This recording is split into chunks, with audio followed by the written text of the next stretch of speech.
We are live. What is up, fight nerds and dirty gamblers? I am Erik, and this is Erik Bets Fights. Looks like we got about 5 live viewers already. That's pretty darn good for just starting the show. I appreciate that. Let's shout out the chat a little bit. Who we got in here? Blood Money MMA Bets. Cody, he was the first guy in here, first one here. Good to see you, man. That was me. I don't need to show my comment. Daz Files, he's always in here saying what's up to Blood Money. Sicky, one of our regulars, is always in here as well. Let's go. And then Daz, I love it when the regulars in the chat are all saying hi to each other in the chat, and we get that whole thing going on. That's great. I appreciate y'all being here. I'm guessing we'll see a few of the other the usual suspects popping in as well. There's Thomas. Love the vids, Erik. I appreciate that, Thomas. Thank you so much for popping in today. It is Thursday night, gang, and that means it's time for Big Money Bets. This is the show where I bring in a sharp guest every week. Sometimes I do solo shows. I fly solo once in a while, but I usually bring a guest in. We go over our favorite props and parlays for the upcoming UFC card, and that's what we're going to do tonight. I'm going to give you a little tiny bit of a recap on how things went last time. Let's just say they didn't go great, and I'm going to tell you why they didn't go great. They didn't go great because of one fighter. Well, I don't want to say because of one fighter. I don't want to blame him. I'm the one who made the choices, right? There's one fighter who ruined a lot of MMA gamblers and handicappers' nights, I think, and that fighter was Don'Tale Mayes. I put Don'Tale Mayes in my 2-leg parlay. He was my top guy, so therefore my 4-leg parlay and my 6-leg parlay were also busted. I can't blame him. But yeah, Don'Tale Mayes was in my 2-legger. Matthew Semmelsberger was in my 6-legger. But other than that, the rest hit. I had Moreno, Kosi, Morales, and Pantoja. But, it doesn't matter that 4 out of the 6 hit. It matters the order I put them in, and I put Mayes at the top, so that busted all of it. Sicky called it. He says Mayes. I knew it. Yeah, a lot of people were on him. As far as the props last week, one prop that did hit was Alexander Pantoja by sub. I got that at plus 350. I know it was out there as high as plus 400 or plus 450, so that was one that I was happy about. I did hit that one. It's been, for those of you who've been watching the show from the beginning, it's been a little bit of like a little bit of a dance of sorts as I figure out how I want to put these parlays together and which props I want to pick. Like in the beginning, my lowest money prop was like plus 500. I was just trying to pick all these props with really sexy numbers. And then it's like, you stop and think about it, and it's like, yeah, they've all got big numbers behind it, but those numbers don't matter if they're not hitting, right? So it's like, I got to start picking props with more reasonable numbers. So now I'm trying to balance it out. I'm trying to have a few that are a little more likely to hit, but still putting some crazy ones at the end. So, and we'll see what my guest has got in store for us today as well. We're going to go ahead and bring him out, gang. He is the man behind one of the fastest growing, I guess we could say, sub communities that we have in this MMA gambling community. It's actually he's the man behind NeverHedgeMedia and NeverHedge, which was something I was actually following myself for a while. I had been reading the NeverHedge newsletter and that sort of thing, and then he messaged me one day out of the blue and was just like, hey man, I like your content and kind of wondering if you want to join in this whole NeverHedge thing. So that's how I got to be a part of this. We're going to ask him to tell us a little bit more about just kind of what NeverHedge is and how that whole thing got started. But let's go ahead and bring him in right now. Ladies and gentlemen, Mr. Kyle Miller. What's going on, Erik? Hey, how's it going, Kyle? Good. Awesome. Yeah, I was hoping we could start up by just having you just talk to us a little bit about, I don't know, I guess how you got involved in how you became an MMA fan, how you got involved in MMA gambling, and then also just kind of a little bit about NeverHedgeMedia, what that is, how it got started, what it's doing, and that kind of thing. All right, yeah. Started watching the sport a long time ago now. I think I was in middle school. I just remember going to one of my friend's house, and we were watching Chuck Liddell. I forget which one it was, but I remember watching Chuck and being like, I really like this. And then I was kind of a casual fan for a while, and then I got more and more into it. Back when you would rent videos from, your local video store, I would go and rent some knockout videos. But yeah, it just grew from there. And then I started I'm from the Northeast. People in the Northeast tend to gamble. There's a big subculture, bookies. I had a bookie with Young. We'd place bets through him. And then back in the day, this was probably the 2010. I started doing what I was calling Miller Locks. And it was just, I would put my picks out, and it was basically just putting my picks out to my friends. Never really pursued anything with it. And then when COVID hit, my buddy Scott, who we did Miller Locks together, he like made the website for it. We decided we wanted to do something, so we started a little podcast, and we were doing crypto, NFTs, and sports gambling. At first, the NFTs and crypto took off. I don't know if are you familiar with Emacs? No, not really. Well, it was a cryptocurrency that was like the fastest growing cryptocurrency ever. It was featured by Floyd Mayweather. Well, we interviewed those guys. One of the guys leaked info, and it was having to do with having Emacs on Floyd's shorts. Long story short, it blew us up. Like, we were all over everywhere for that.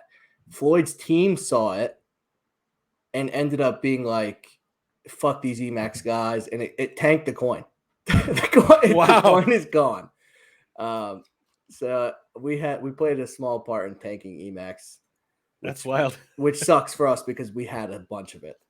But yeah, and then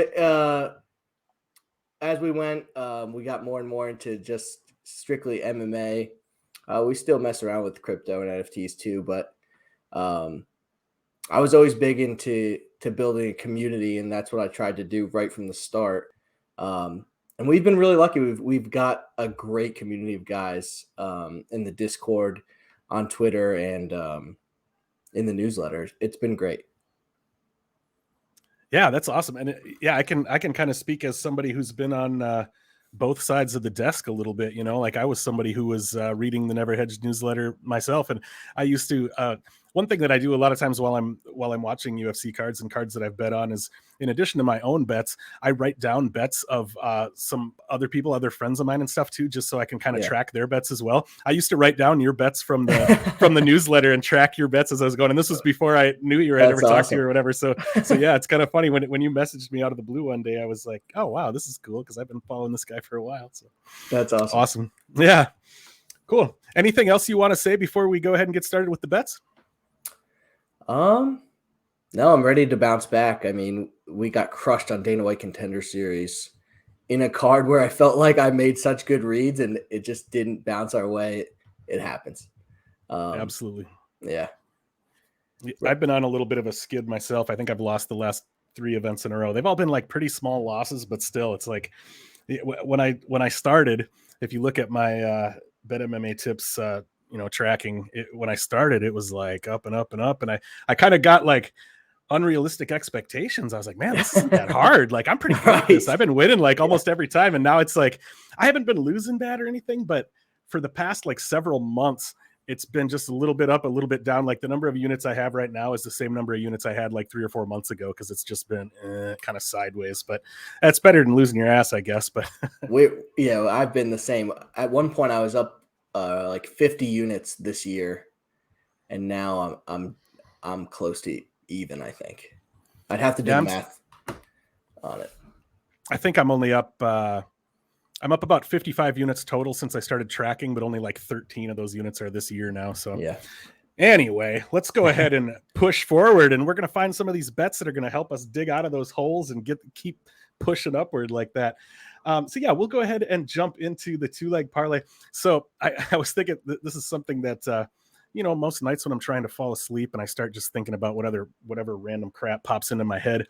And I started thinking, there's a lot of guys in the community who kind of have their thing, their Uncle Wheezy has the ass shaving of the week. Lou Betya has the yam bags.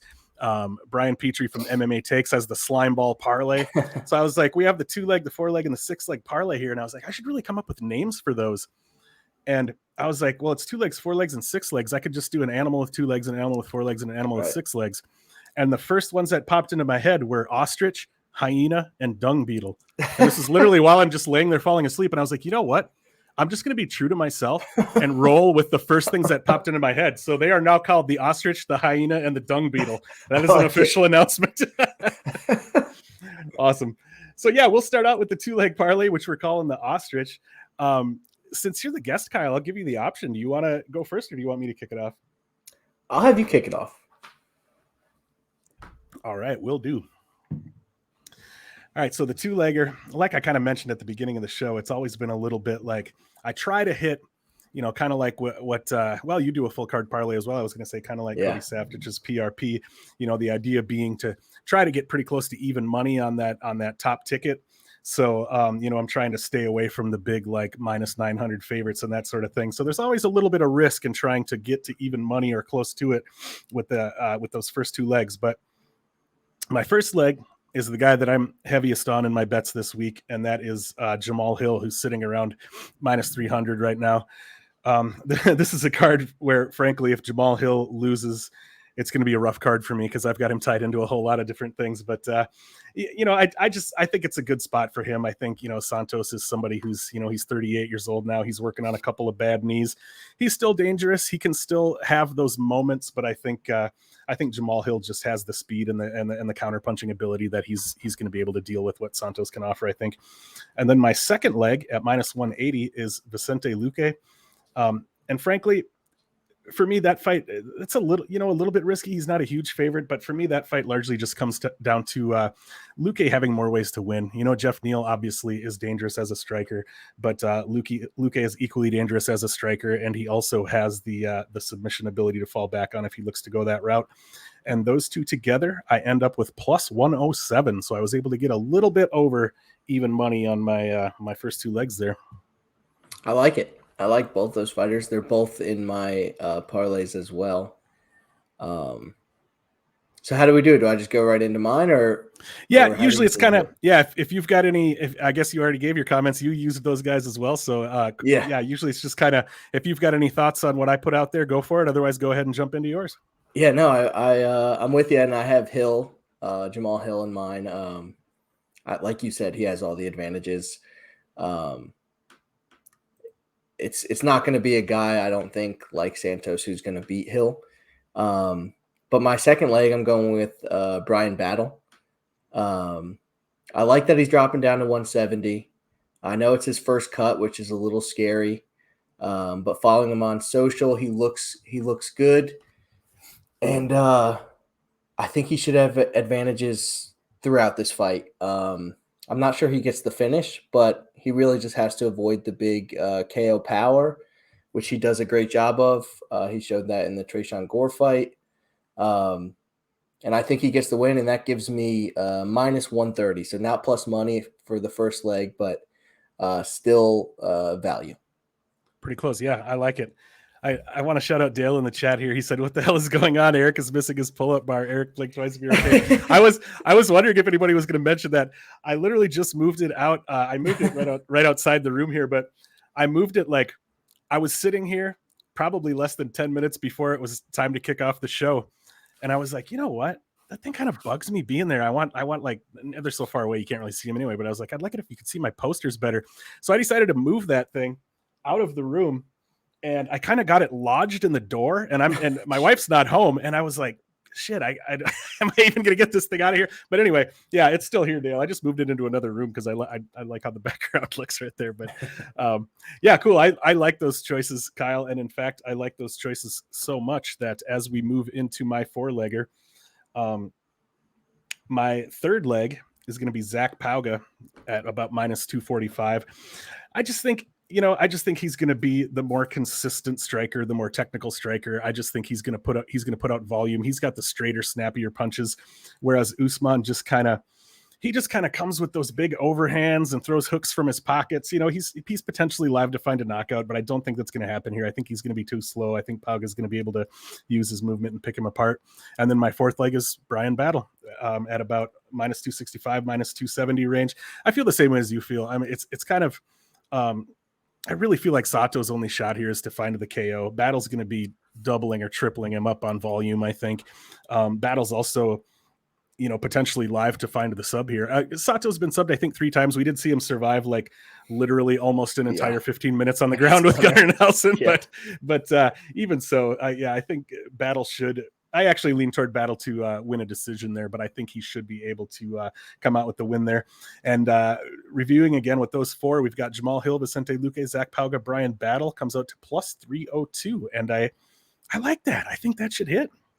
I like that a lot as well. Again, we're on the same page. Pauga, I talked about him last week with Curtis Blades. He's one of Curtis Blades' guys, training partners. And he said, I don't know if you saw the interview with Pauga, he said the same thing you did. He expects to come out and see Usman winging overhands. He knows what to expect, and he said he's going to be the better guy out there, and I have to agree. I switched it up a little, and I went for my third leg, it's going to be Vicente Luque. Like you were saying earlier, I think he's the better fighter everywhere. He can strike, and besides striking, that's all we've seen from Jeff Neal. I can't see him out grappling Luque, and that's how Luque has gotten beat. And I can't get over Jeff Neal, how he looked against Neil Magny. I just can't get over it. He looked so bad. If Magny can do that, then Luque can really beat him up. And then I'm going Ariane Lipski as my fourth leg. Priscilla Cachoeira is not good. She didn't win her last fight, even though she got the win. Lipski's been looking for a striker. Cachoeira doesn't go for takedowns. I think she's only got one in her UFC career. Lipski's going to piece her up, maybe even get a finish here. And that gives you plus 333. I like it. I love the read on Cachoeira. Just like, she's not very good. It's always fun when you can. Yeah. It's fun when you can say that about a UFC fighter, right? About how, yeah, obviously there's levels to this stuff, but sometimes it can just be like, this guy's just not good. Yeah. This woman's just not good, whatever it might be. Awesome. Let's see. What does Sicky have to say? Luque worries me, man. He has close fights with Bum. Neal's just right. Yeah. And that does worry me a little bit too. Like I think the fight probably does play out closely. I am a little bit worried about that as well. Daz says Lipski not that great either.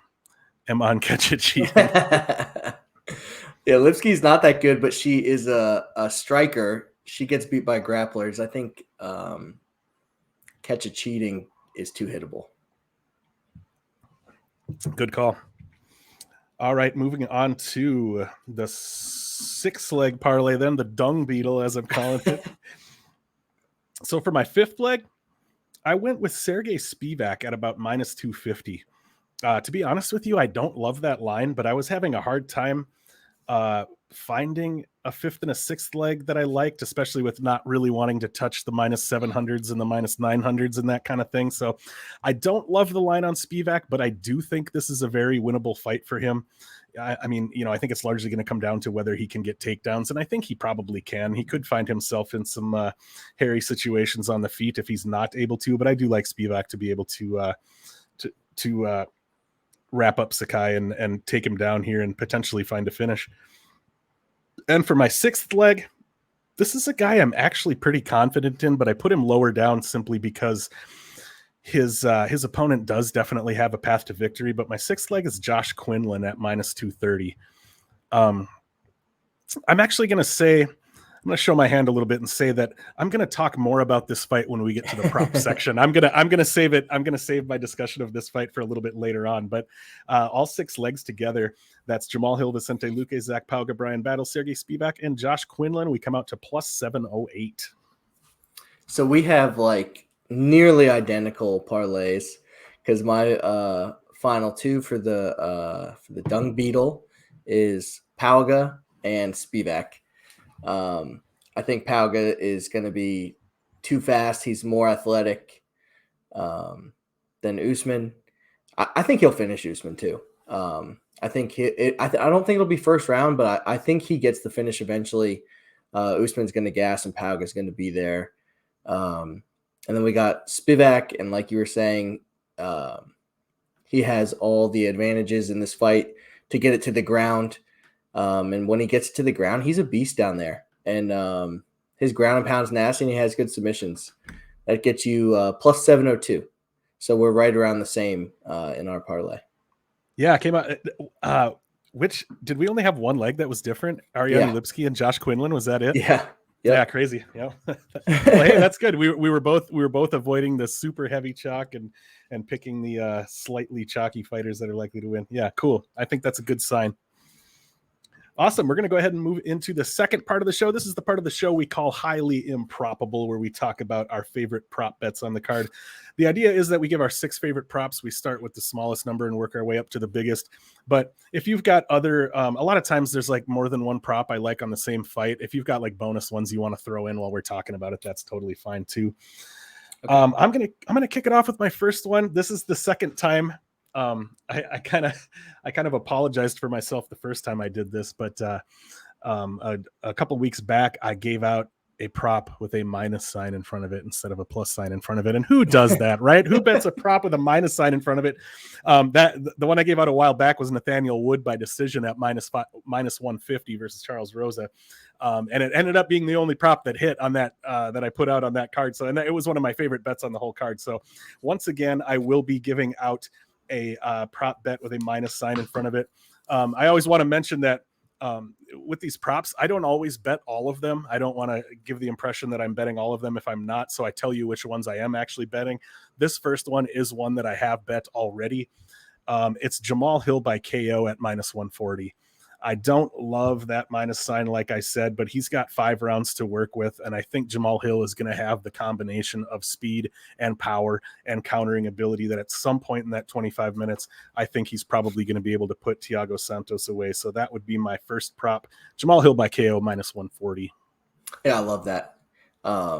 If it was a 3-round fight, I'd be tempted on the decision, but 5 round, I think he comes up with the KO.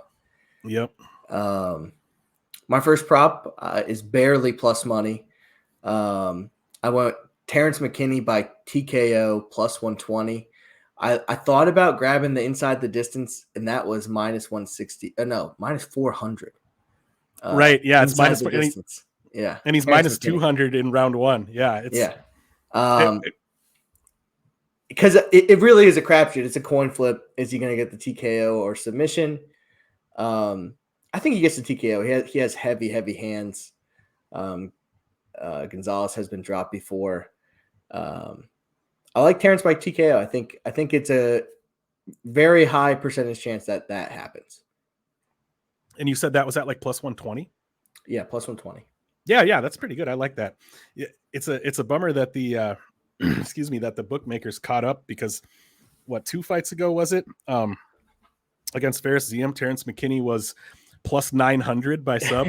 Yeah. And then he did get a sub, and now Insane. So now they're putting his sub and his KO line are about the same. They figured it out, like, oh, this kid does that too. So yeah, we don't get as good a number anymore. But yeah, I like that a lot. It's such a tough fight to, when you've got a number like, the minus 1,000 range, it's so incredibly likely that not only that Terrence McKinney finishes, but that it happens in the first round. But the bookmakers are on top of that, and even the lines for him to finish in the first round are like barely touchable. But yeah, that's a spot. You did find a spot that seems bettable even in a fight with those kind of numbers. So good call. My second one, and I'm actually going to give out 2 here because I did actually bet both of these. Josh Quinlan by KO at plus 125. And also Josh Quinlan by KO in round 1, which I saw it out there. I looked at best fight odds. I saw it out there as high as plus 335. I got it at plus 290, but it's up over plus 300 in spots. And I've talked about this on a couple shows earlier this week already, but about how, certain fighters get tagged with like, this guy has a bad chin. But just like anything else in the sport, there's levels to this shit, and I think there's levels to having a bad chin. Look at a fighter like Andrei Arlovsky, who is, tagged with having a bad chin 10 years ago already, and nobody's finishing him anymore.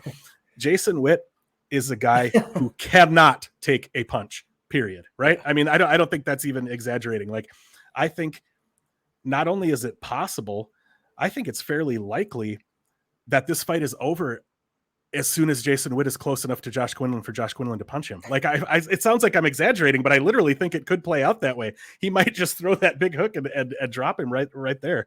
And so, yeah, I think Josh Quinlan by KO is a very likely outcome here. But this is a fight, like I mentioned when we were going over the parlay, this is a fight where Jason Witt has a clear path to victory, right? If Quinlan can't catch him, If he can't catch him on the feet, then Witt very likely wrestles his way to a G&P stoppage or a decision. So it's risky. It's not that Jason Witt can't win this fight, but I just think the guy can't take a square punch, and Josh Quinlan hits very, very hard and throws his punches very, very accurately. And I just think it's going to probably spell disaster for ye old vanilla gorilla.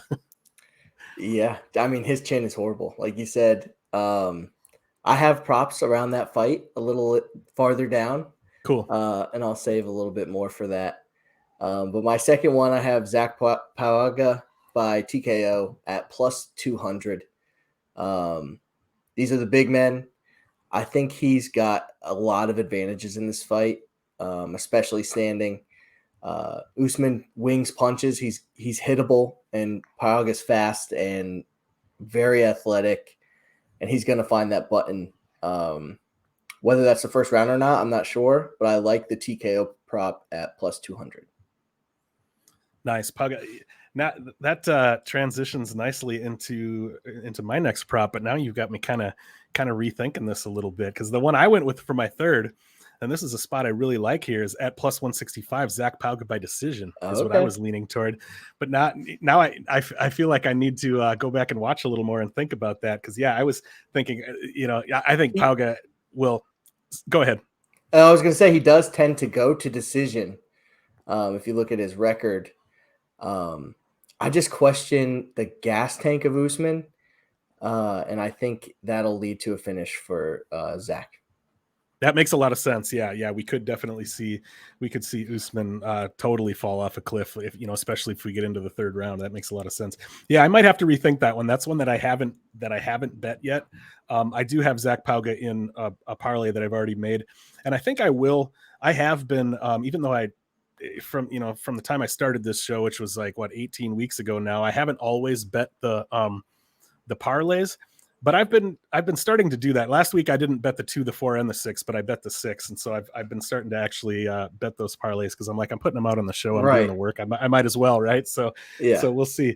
I definitely do like Pauga to come through. I like him in the parlay, but I might have to rethink that decision line there. But yeah, that's what I had down for my third one. What were you thinking for your fourth, Kyle? I'm going Ariane Lipski inside the distance at plus 250. I thought about the TKO prop because I'm leaning that she gets the TKO. Cachoeira has shown an excellent chin, and I get beat by stuff like this all the time. But she takes way too many shots to just keep getting away with not getting TKO'd. Lipski's pretty athletic. Has decent power for the division, and I think she catches Cachoeira. And why I went inside the distance is because she also has nice subs, and if Cachoeira gets finished, it's by submission. So covered my bases there, taking Lipski by inside the distance, plus 250. Plus 250. Yeah, I like that. That's a good number. And yeah, what was her sub prop at? Did you have that noted down? No, I didn't. I had looked at that. Let me see if I can pull that up here quick. I had looked at that, and it was a pretty decent number. I think it was like plus 400 or something like that. Yeah, I think so. Lipski by submission. Oh, plus 550. Okay. Yeah. That's a spot I don't mind too. Let's see what Lou has to say here. What business does Kyle have with this mustache? I can't. This is not okay with Lou. And yeah, Lou hit the lips. I just watched Lou's sub prop or Lou's prop show right before this. Lipski at plus 550 sub. Yeah, Lou's, if y'all haven't checked it out, check out Lou's prop show. Is called Props to Consider and Also Maybe Bet. Make sure to check out. I like that. And it's awesome because it's literally like 8 to 10 minutes long. He just goes boom, boom, boom, and gives you the props and gets out of there. So yeah, it's good stuff. Where did we leave off here? We were at number 4, I think. Yeah, all right. So for my fourth, and I still am like doubting myself and thinking this number can't be right, but I think it is. Miranda Granger by sub at plus 1,600. That is crazy. That just seems like a weird number to me. I looked at BetOnline. It's only at plus 900 on BetOnline, but BetOnline always has terrible numbers compared to some of the other books. But several of the books on Best Fight Odds are showing that at plus 1,600. Obviously Granger has a lot of size here. She has 4 inches of height. She has almost 10 inches of reach. She's going to be quite a bit bigger. I think, Corey McKenna, one would hope that Corey McKenna is going to look to grapple here. If she doesn't, Right. if she doesn't look to grapple here, then you're going to feel pretty bad if you're putting her in parlays or betting her at the number she's at right now. So, one would assume that Corey McKenna is going to look for this fight to play out mostly on the ground, or at least in clinching situations, in grappling situations. And Miranda Granger has 5 of her 7 pro wins are by submission, right? And she's going to have kind of a size and lank advantage here. So that number just seems off to me. I don't necessarily think Miranda Granger by sub is a likely outcome of this fight, but I think it might be more likely than suggested by plus 1,600. So that's a spot that, like I said, I use Bet Online for my props. Since I'm in Nevada, I'm not able to use some of the books that have better lines. So the plus 900 is not as appealing to me, so I may not play it. But if I had that plus 1,600, I'd probably have to sprinkle that, because that seems like a pretty good line. I just took a look. My book has it plus 1,600. Yeah, yeah. It just feels off to me. I don't know. Yeah, I think it's just they're thinking Granger loses this fight. But yeah, that does seem odd, because if she wins, it's probably by sub. Yeah. Lou says, "Where's Kyle's glassware? Is this no longer a thing?" I'll tell you what, Lou,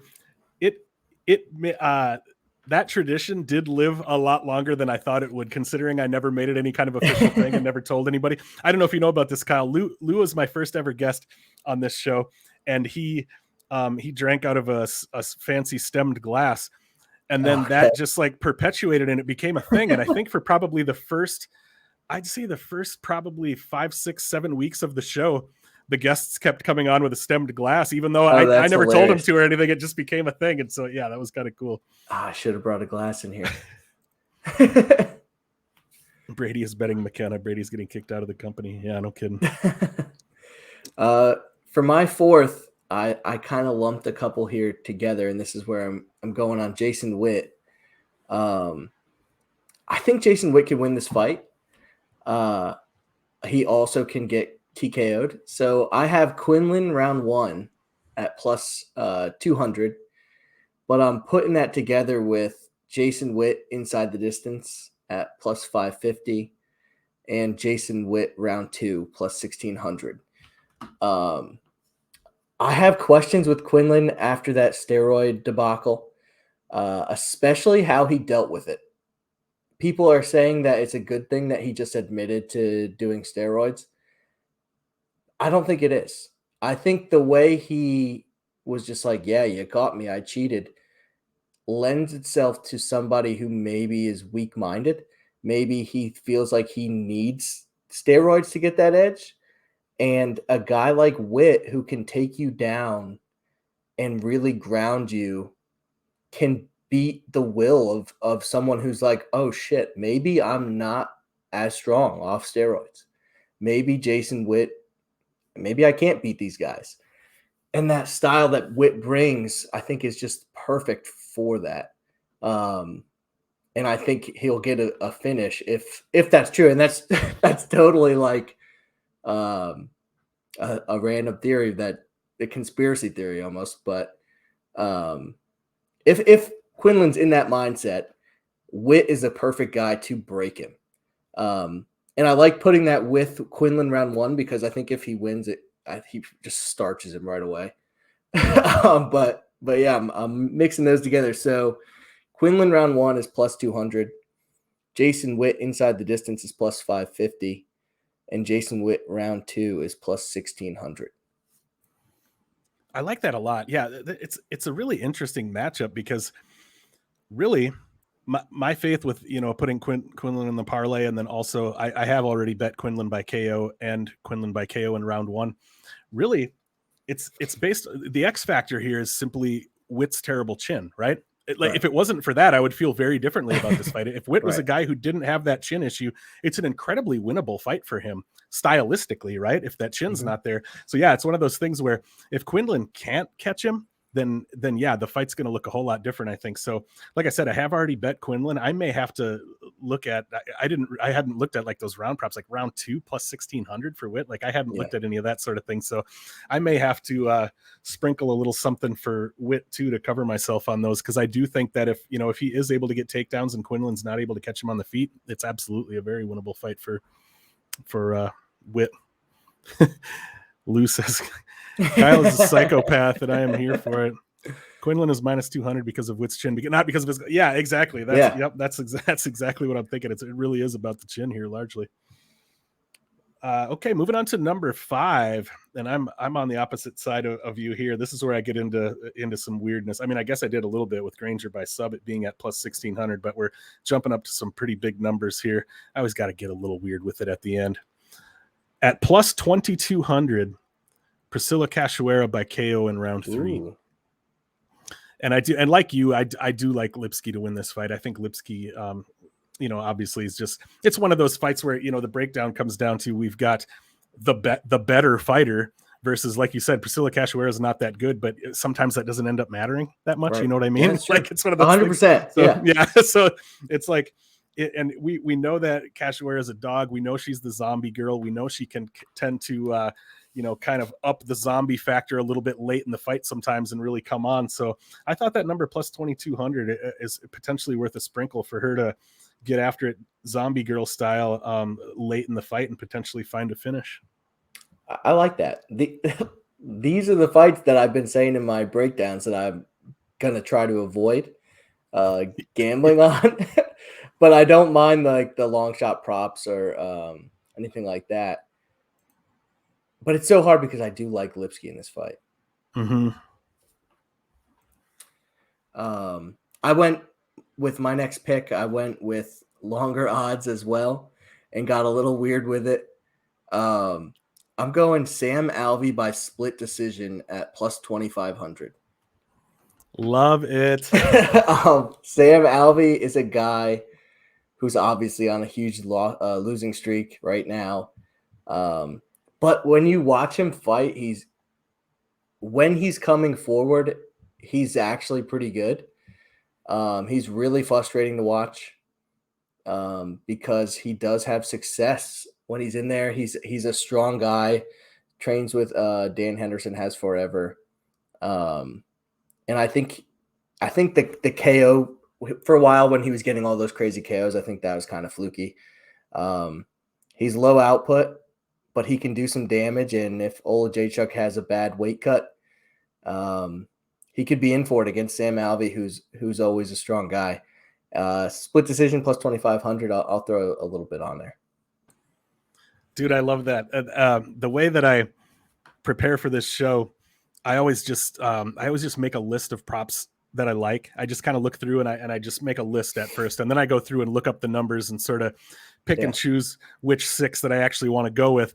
And I make a line on my list and I drop some of them below that line. And one of the ones that I have below the line that didn't make the cut today is Sam Alvey by KO in round 3 at plus 4,500. Oh my God. And yeah, like, I mean, we've seen Olajaychuk slow down. Like you said, he's making that weight cut for the first time. Sam Alvey by KO in round 3 at plus 4,500. Like, I mean, that, is it going to happen? Probably not. But if Sam Alvey were to win the fight, that's a likely way that he would do it, I think.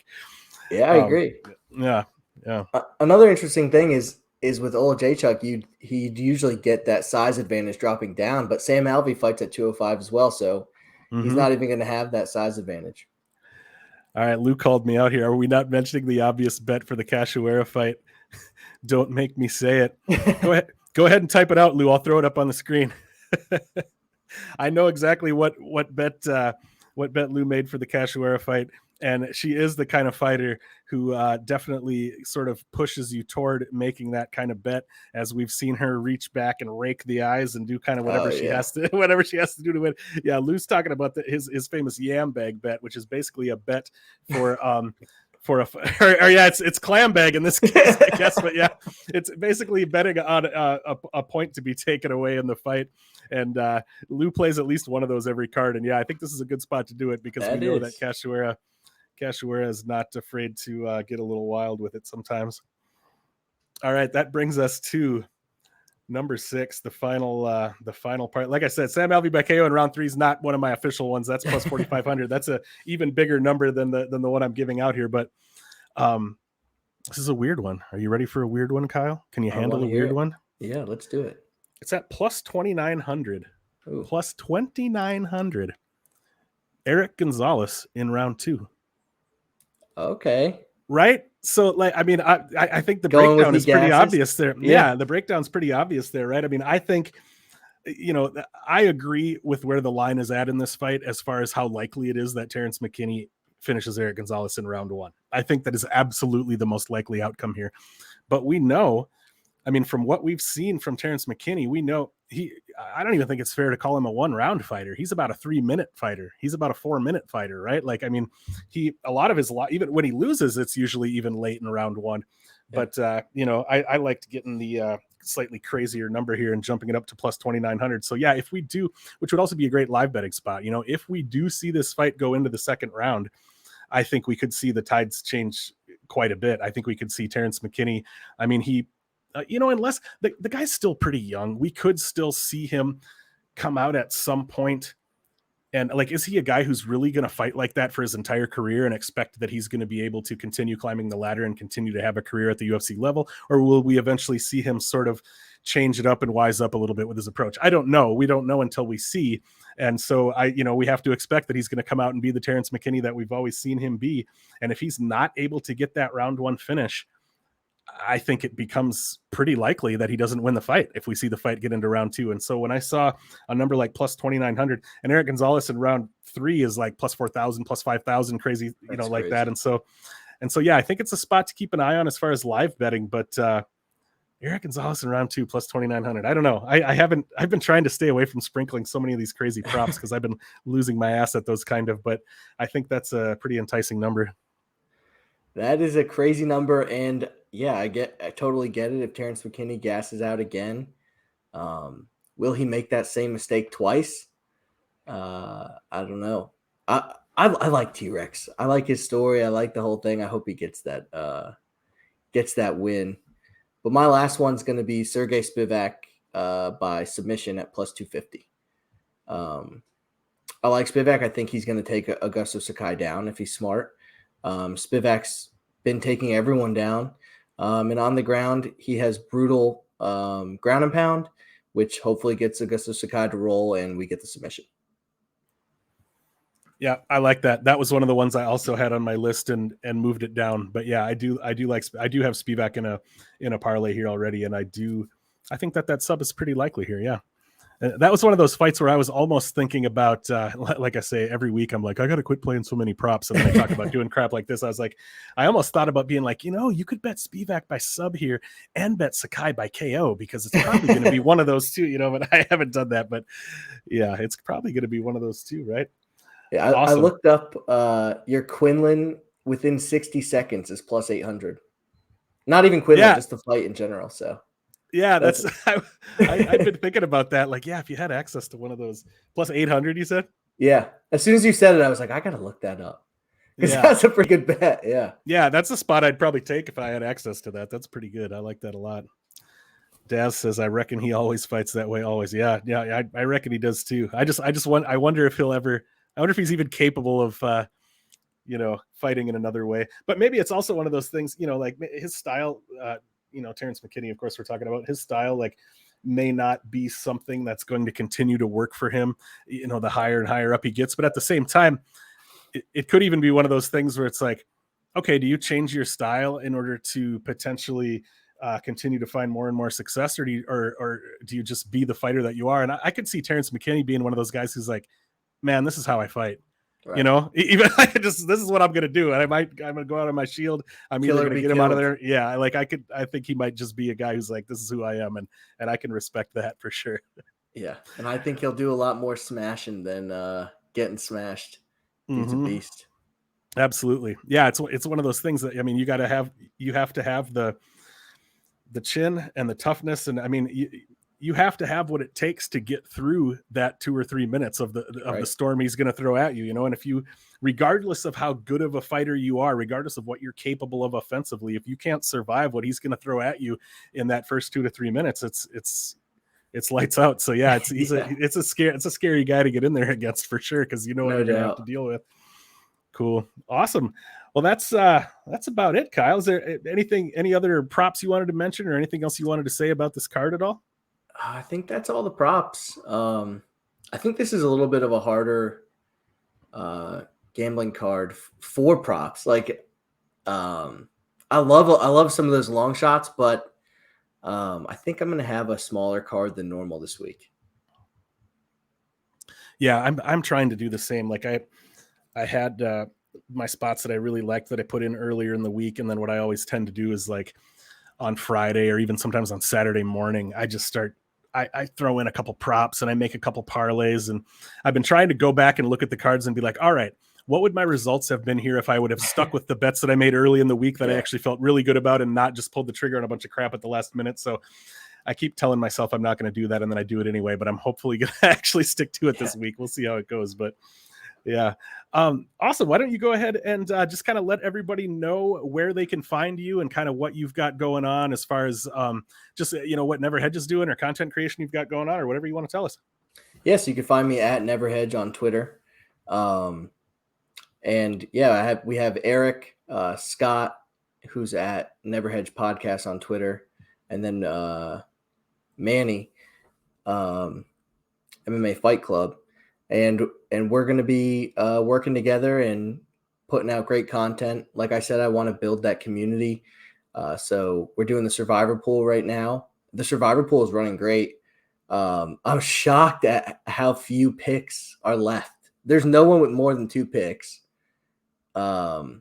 Most everyone's down to either, you know, 1 or 2 picks, but there's tons with 1. I'm out. I got out early. I went for the underdogs, but I want to run more contests like that. The Discord is where I'm on there every fight day. I'm on there every day. Our Discord community is awesome. I'll put the link under this video, or I'll comment it underneath for the Discord, because that's really where you want to be is in the Discord. Cool. And yeah, I did everything. It's all free. I did put the links down there for your Twitter and for your YouTube. But yeah, anybody watching this, if you haven't, make sure to check out the NeverHedge Discord, and also the NeverHedge Substack newsletter. Something Kyle's been doing for quite a while. He puts out his tape study notes, and he puts out his official bets, and he also puts out some things like some recipes for your fight night eats and stuff like that. And then I've been putting my tape study notes out on there as well. So you get, you know, probably 2 to 3 to 4 different things published on there every week, you know, fight related to food related to whatever, but yeah, mostly fight related anyway. But yeah, NeverHedge, just in general, the NeverHedge community is a really cool thing. And Kyle and also Scott and myself and Manny are all looking to grow it in various ways and find various ways to continue to bring people in and continue to get people interacting in this community in various ways related to MMA fandom. So it's a lot of fun, and it's a cool thing to be a part of. And it's really cool that Kyle not only created all of that, but saw fit to bring me in to be a part of it as well. So it's a very cool thing. Yeah, man, it's been awesome. Heck yeah. Well, that's great. Thank you so much to everybody. Everybody in the chat. We've got Sickies in here, Lou's in here, Blood Money. Daz was in here, Patrick from Addicted to Combat, Dale from Punch List was in here. That's not everybody, but I wanted to shout out a few people: Thomas Lucia, Victor De Jesus. Thanks to everybody for stopping in. If you're watching this after the fact, please make sure to give us a like here. Make sure to subscribe to Erik Betts Fights right here on your YouTube. If you're watching this on the NeverHedgeMedia YouTube channel, make sure to subscribe there. Also, if you can leave a comment, that always helps us out too with the algorithms. Maybe leave us a comment. Let us know what is your favorite prop bet on the card.